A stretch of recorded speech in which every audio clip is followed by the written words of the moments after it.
Thank you very much, and we're going to be seeing you in a few minutes, right after lunch, for a press conference in the Oval Office. And I assume you'll all be there. It's the same group. If you had a question or so for the Prime Minister, please, you could ask. Anybody have a question? Okay, good. Then we'll just end it right now. Prime Minister, you have said that the president's tariffs are wrong. Do you still believe that the United States is a reliable? They always try to help. It could only be her.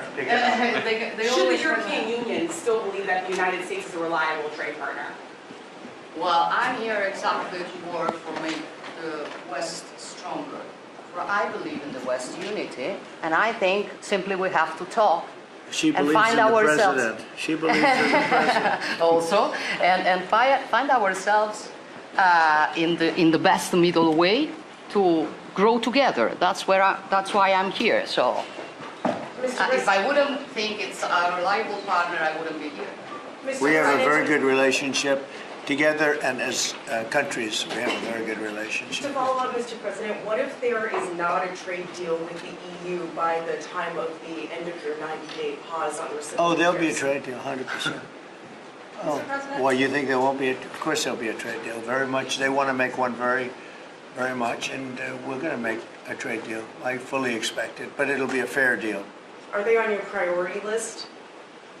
Everybody's on my priority list. Mr. President, do you plan to meet with the President at you? Say it. Do you plan to meet with the Wait, President? one at a time, please. Do you plan- No, first, no. You, and then we'll Do you plan to meet with the President of the EU, Ursula von der Leyen? Do you plan to have other meetings with EU leaders as well? Many. We had a meeting yesterday with Japan. As you know, we've had numerous talks, very, at the highest level, frankly, with other countries. Yeah, we're doing very well, and we're moving along on trade very well. The United States was ripped off and taken advantage of by every country in the world, practically. I mean, I have to say practically, but just about everyone. That's not going to happen anymore, but we're going to make fair deals. Mr. President, given talks with Japan and Italy this week, do you expect to announce an initial trade deal with any of these countries by next At a week? certain point, yeah, we're in no rush. We're in no rush. You have to understand, we're getting right now 25% on cars, 25% on steel, 25% on aluminum.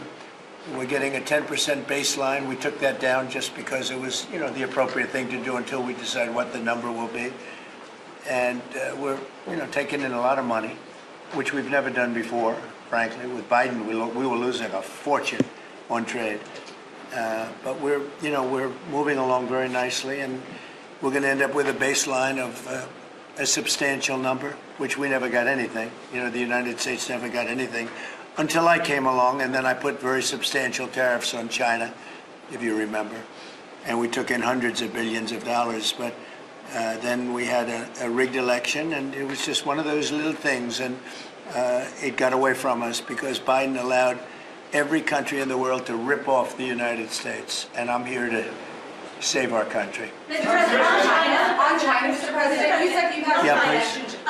You have said in the past that you aren't worried about allies growing closer to China as a result of your tariffs. And this week we saw Chinese President Xi Jinping visit with 3 of our allies. Should you be worried that No. they're growing closer? No.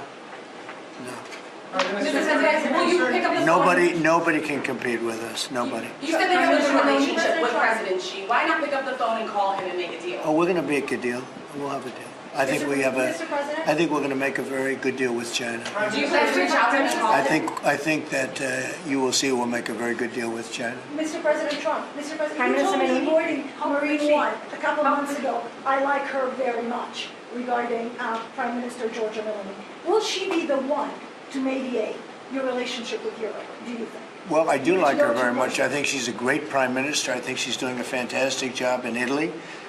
We're very proud of her. I knew her right from the beginning. I knew her as a very early prime minister, and I knew she had great talent. She's one of the real leaders of the world, and I'm very proud to be with her. Prime Minister, I can't do better than that, right? Yes, that's fantastic. Okay, we can close the press conference. We should end the press conference. Yeah, please, go ahead. Prime Minister, how quickly can you raise your defense spending? Oh, well, Italy is going to the next summit of the NATO announcing that it raised the 2% as was requested. It'll go up. It's Yeah. yesterday. It'll And go. then, and then Europe, and Is then it Europe, enough, as Mr. you know, President? is. So we need and It's then never enough. Europe, as It's you know, never.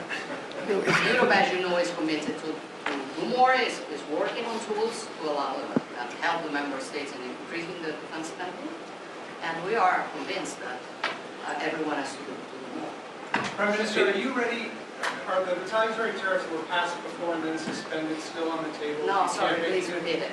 The retaliatory tariffs that the European Commission passed and then suspended, are they still on the table if you cannot make a deal with President Trump? I'm sure we can make a deal, and I'm here to help on that. I cannot deal in the name of the European Union. My goal would be invite President Trump to pay an official visit to Italy and understand if there's a possibility when he comes to organize also such a meeting with Europe.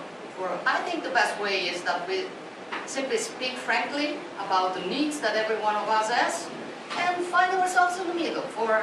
That's useful for all. I really, somebody calls me such a Western nationalism. I don't know if it is the right word, but I'm sure that together we are stronger. And I have to find a way, I'm here to find the best way to make us both stronger on the two shores of the Atlantic.